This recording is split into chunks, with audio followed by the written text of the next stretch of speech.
అడవులను రక్షించడంతో పాటు వాటిని నమ్ముకున్న చెంచుల జీవన స్థితిగతులను మార్చేందుకు ప్రభుత్వం కృషి చేస్తుందని మంత్రి సీతక్క అన్నారు. నాగర్ కర్నూలు జిల్లా అమ్రాబాద్ నల్లమల అడవి ప్రాంతంలో సిపిఎం ట్రస్ట్ ద్వారా దుప్పట్లను ఎమ్మెల్యే వంశీకృష్ణతో కలిసి పంపిణీ చేశారు. చెంచులకు కావలసిన మౌలిక సదుపాయాలు కల్పిస్తాము అన్నారు. అమ్రాబాద్ నల్లమల ప్రాంతంలోని పర్యాటక ప్రాంతాలను టూరిజం హబ్లోకి తీసుకువెళ్లి స్థానికులకు ఉపాధి అవకాశాలు కల్పిస్తామన్నారు.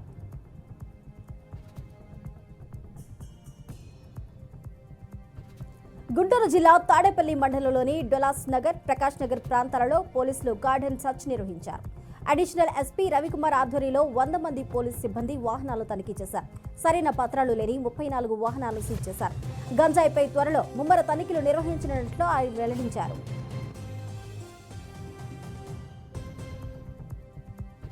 మెదక్ జిల్లా నర్సాపూర్ చౌరస్తాలో రోడ్డు ప్రమాదం జరిగింది. టిప్పర్ అదుపు తప్పి బైక్ను ఢీకొట్టి 100 మీటర్ల వరకు లాక్కెళ్లింది. ఈ ఘటనలో దర్శరథన్ అనే వ్యక్తి 2 కార్లు నుజ్జునుజ్జయ్యాయి.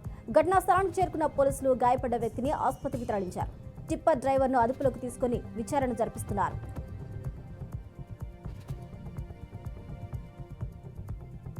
మహబూబాబాద్ జిల్లా కే సముద్రంలో జాతీయ ఎస్టీ కమిషన్ సభ్యులు జాటత్ హుస్సేన్ నాయక్ పర్యటించారు. గిరిజన బాలికల జూనియర్ కాలేజీని పరిశీలించారు. వంటగది, డైనింగ్ హాల్, మరుగుదొడ్లను పరిశీలించి విద్యార్థులను సమస్యలు అడిగి తెలుసుకున్నారు. కాలేజీలో అన్ని సౌకర్యాలు కల్పించాలని హుస్సేన్ నాయక్ సూచించారు.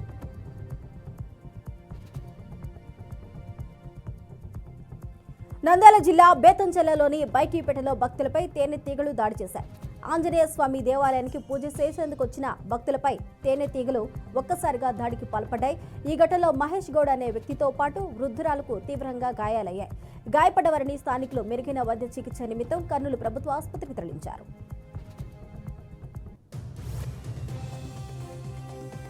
వైసీపీ హయాంలో టిట్కో ఇళ్లను కూల్చివేశారనే ఆరోపణలను మాజీ ఎమ్మెల్యే రాచమల్లు శివప్రసాద్ రెడ్డి ఖండించారు.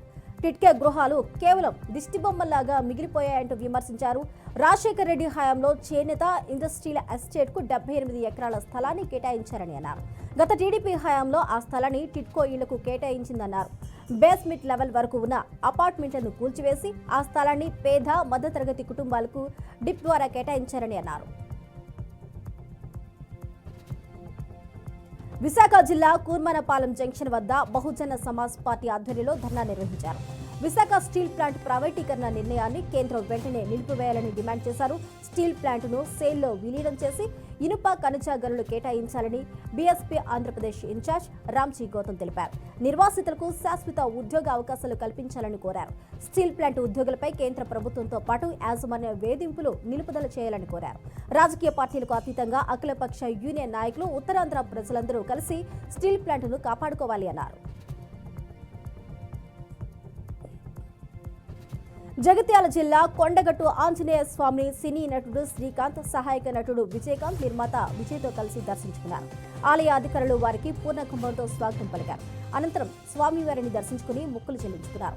ఆలయ అర్చకులు వేద మంత్రోచ్చరణలతో ఆశీర్వచనాలు అందించారు. అనంతరం ఆంజనేయ స్వామి వారి చిత్రపటాన్ని అందజేశారు. వైఎస్ఆర్సీపీ సానుభూతి పరులపై అక్రమ నిర్బంధాలు సరికాదని మాజీ మంత్రి, వైసీపీ జిల్లా అధ్యక్షురాలు ఉషాశ్రీ చరణ్ అన్నారు. శ్రీ సత్యసాయి జిల్లా మావుటూరులో స్వల్ప భూ వివాదానికి సంబంధించి ఒకే కుటుంబానికి చెందిన వారు పోలీసులను ఆశ్రయించారు. తాము రాజీ అవుతామని చెప్పినప్పటికీ ఎస్ఐ వెంకటేశ్వర్లు కేసు నమోదు చేశారని అన్నారు. ఆ కుటుంబాన్ని రాత్రంతా హాస్పిటల్కు పంపకుండా పోలీస్ స్టేషన్లోనే కూర్చోబెట్టడం దారుణమన్నారు. పెనుగొండ పోలీసుల తీరుపై మాజీ మంత్రి ఉషాశ్రీ అసహనాన్ని వ్యక్తం చేశారు. సూర్యాపేట జిల్లా అనంతగిరి మండలం శాంతినగర్ గ్రామంలో విషాదం చోటు చేసుకుంది. హాస్టల్లో ప్రైవేట్ టీచర్గా పనిచేస్తున్న వీరబాబు వ్యవసాయ క్షేత్రంలో పనులు చేసేందుకు 10వ తరగతి విద్యార్థులు తిరుమలేష్, తరుణ్ని తీసుకెళ్లారు. పనులు ముగిసిన వెంటనే ఈత కొడుతూ ఉండగా తిరుమలేష్ మృతి చెందాడు.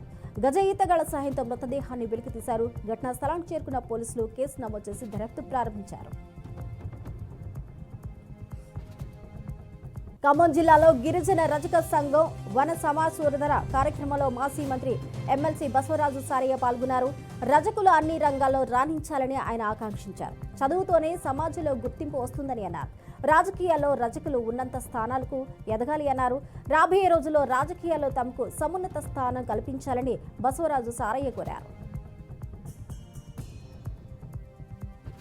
తిరుమలలో 2 రోజులుగా కురుస్తున్న వర్షాలతో 5 ప్రధాన జలాశయాలు జలకళ సంతరించుకున్నాయి. పాప వినాశనం, ఆకాశగంగ, గోగర్భం, కుమారధార, పసుపుధార జలాశయాలు ప్రధాన నీటి వనరులుగా ఉన్నాయి. 5 జలాశయాల్లో నీటి మట్టం దాదాపు పూర్తి స్థాయికి చేరుకుంది. గోగర్భం డ్యాం పూర్తిగా నిండిపోవడంతో గేట్లను తెరిచి నీటిని దిగువకు విడుదల చేశారు. ప్రస్తుతం నీటి నిల్వ తిరుమలకు 200 రోజుల తాగునీటి అవసరాలకు సరిపోతుంది. సిద్దిపేట జిల్లా ఆకారం గ్రామంలో రైతుల కోసం నిర్మించిన రైతు వేదికలు నిరుపయోగంగా మారిపోయాయి. గత బీఆర్ఎస్ ప్రభుత్వం మండలంలో ఏర్పాటు చేసిన రైతు వేదికలు నిరుపయోగంగా మారడంతో ఆకతాయిలు వాటికి ఏర్పాటు చేసిన అద్దాలను తోసించేశారు. రైతు వేదిక నిర్మాణంలో నాణ్యతా ప్రమాణాలు పాటించకపోవడం వల్ల గోడలు బీటలు వారాయి. టాయిలెట్స్ కు డోర్లు ఏర్పాటు చేయకపోవడం వల్ల చెత్తాచెదారం, చెట్లు పెరిగిపోయాయి.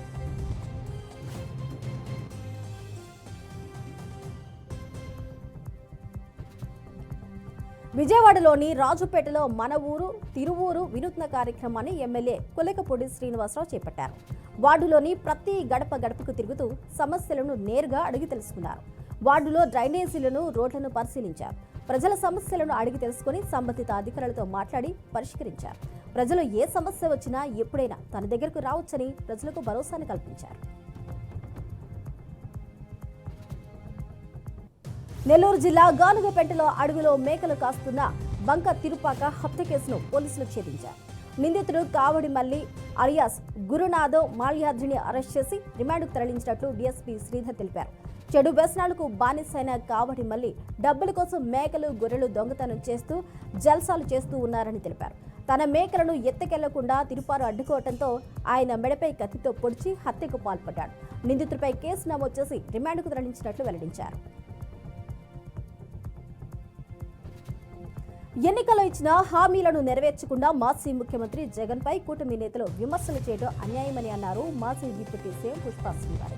విద్యుత్ ఛార్జీలు పెంచబోమని చంద్రబాబు ఎన్నికలకు ముందు హామీ ఇచ్చి ఇప్పుడు ఛార్జీలు ఎందుకు పెంచుతున్నారని అన్నారు. మాయ మాటలు చెప్పి గద్దెనెక్కిన చంద్రబాబు ప్రభుత్వం 4 నెలలైనా హామీలు నెరవేర్చకపోవడం దారుణమన్నారు. మద్య రేట్లు పెంచబోమని హామీ ఇచ్చినప్పటికీ రేట్లు పెంచడంతో లబోదిబోమంటున్నారని అన్నారు.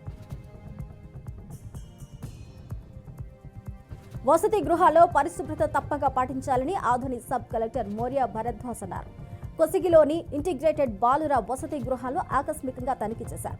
ముందుగా వసతి గృహంలోని పరిసరాలను, ప్రతి గదిని, టాయిలెట్స్ ను, వంటగదిని, నీటి కోసం ఏర్పాటు చేసిన వాటర్ ట్యాంకులను పరిశీలించారు. పరిసరాలు పరిశుభ్రంగా లేనందువలన అధికారులపై అసహనాన్ని వ్యక్తం చేశారు.